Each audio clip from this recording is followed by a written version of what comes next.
2 BHK का floor plan देखा, सब कुछ परफेक्ट लगा, लेकिन जब साइट पे गए तो लगा ये तो सेम फ्लैट है ही नहीं। क्या फ्लोर प्लान सच बताता है या कुछ छुपाता है? आज हम करेंगे फ्लोर प्लान की डिकोडिंग ताकि कोई भी फ्लैट आपको कंफ्यूज ना कर सके। Hello and welcome back to things to care series powered by nobrokerage.com, a registered trademark website where you can buy properties with no brokerage and no subscription fees.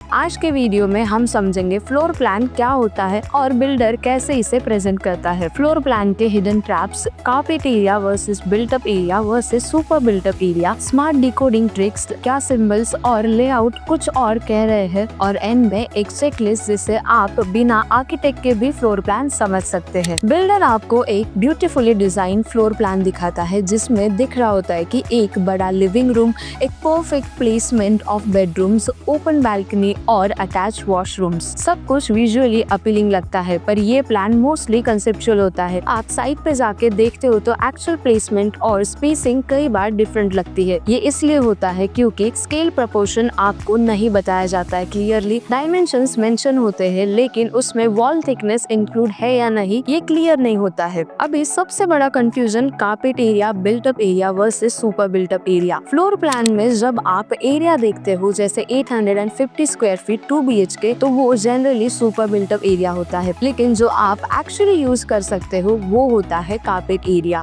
अभी difference समझिए। Carpet area सिर्फ वही area जहां आप चल सकते हैं, walls के अंदर का usable space. Built up area carpet area plus walls की थिकनेस प्लस बालकनी या फिर utility. Super built up area मतलब built up plus common areas का प्रोपोर्शन जैसे लिफ्ट, स्टेयर्स और लॉबी। फ्लोर प्लान आपको एक्चुअली यूजेबल स्पेस नहीं बताता क्लियरली अनलेस आप स्पेसिफिकली कार्पेट एरिया पूछो बिल्डर से। क्या फ्लोर प्लान में गलत रिप्रेजेंटेशन होता है? तो कई बार क्या होता है किचन और बाथरूम का वेंटिलेशन प्लान वीक होता है। विंडोज किस साइड में है वो तो मेंशन किया होता है, लेकिन किस साइज की है, कितनी एयर और लाइट आएगी वो नहीं दिया होता। बालकनी दिखती तो है लेकिन उसकी यूजेबिलिटी जैसे 2 लोग कंफर्टेबली बैठ सकते हैं या नहीं वो प्रपोर्शन नहीं दिखाता। और सबसे बड़ी बात, वास्तु अलाइनमेंट या सनलाइट डायरेक्शन का क्लियर इंडिकेशन नहीं होता है फ्लोर प्लान में। अब बात करते हैं कुछ स्मार्ट डिकोडिंग ट्रिक्स की। Always look for scale ratio. अगर 1 centimetre is equal to 1 metre दिया है तो स्केल निकालना आसान होता है। डोर स्विंग डायरेक्शन चेक करें, स्पेशली इन बाथरूम और बेडरूम्स में। प्राइवेसी मैटर तो करती है। वेंटिलेशन पॉइंट्स पे ध्यान दे, क्रॉस वेंटिलेशन है या नहीं, विंडोज 2 साइड पे है या एक ही साइड पर है। कॉलम प्लेसमेंट देखे, कभी कभी बीम या कॉलम ऐसी जगह पर होता है जहाँ वार्डरोब या बेड रखना मुश्किल होता है। किचन ट्रायंगल चेक करें, फ्रिज, स्टोव और सिंक का प्लेसमेंट देखें, एफिशिएंट है या नहीं, ये वर्क फ्लो पे इम्पैक्ट डालता है। अगर बिल्डर आपको high super built up area quote कर रहा है तो फ्लोर प्लान का कार्पेट एरिया एक्सट्रैक्ट करना मस्ट है। आपको पूरा राइट है पूछने का, ये रेरा के गाइडलाइंस में कवर्ड है। Floor plan versus site visit, ये कंपेयर जरूर करें। फ्लोर प्लान एक विजुअल प्रॉमिस होता है लेकिन हर प्रॉमिस वेरीफाई करना आपका काम है। अगर मॉक फ्लैट अवेलेबल है उसका लेआउट और फ्लोर प्लान कंपेयर करें। अक्सर आप देखेंगे कि वॉल के थिकनेस से रूम काफी छोटा होता है या जो पैसेज आपको बड़ा लग रहा है वो सिर्फ एक नैरो स्ट्रिप होती है। Carpet area with proper dimensions, wall to wall measurements, window sizes and direction, vastu facing clarification if important for you, electrical layout and water inlet and outlet points, column and beam details अगर available हो। क्या ये सब सिर्फ architect ही समझ सकता है? बिल्कुल नहीं। थोड़ी सी स्मार्टनेस और अटेंशन से आप खुद ही एक फ्लोर प्लान डिकोड कर सकते हैं। बिल्डर से क्लैरिटी लेना आपका राइट है। ऐसे ही और रियल एस्टेट टॉपिक्स को डिकोड करने के लिए जुड़े रहिए थिंग्स टू केयर सीरीज के साथ। अगर ये वीडियो आपको हेल्पफुल लगा हो तो लाइक एंड शेयर करिए अपने फ्रेंड्स एंड फैमिली के साथ and don't forget to subscribe nobrokerage.com। और अगर आप कंफ्यूज हो कि ओसी और सीसी में क्या डिफरेंस होता है तो हमने पिछले एपिसोड में ये टॉपिक फुल डिटेल में कवर किया है। Must watch before taking final position. मिलते हैं अगले एपिसोड में।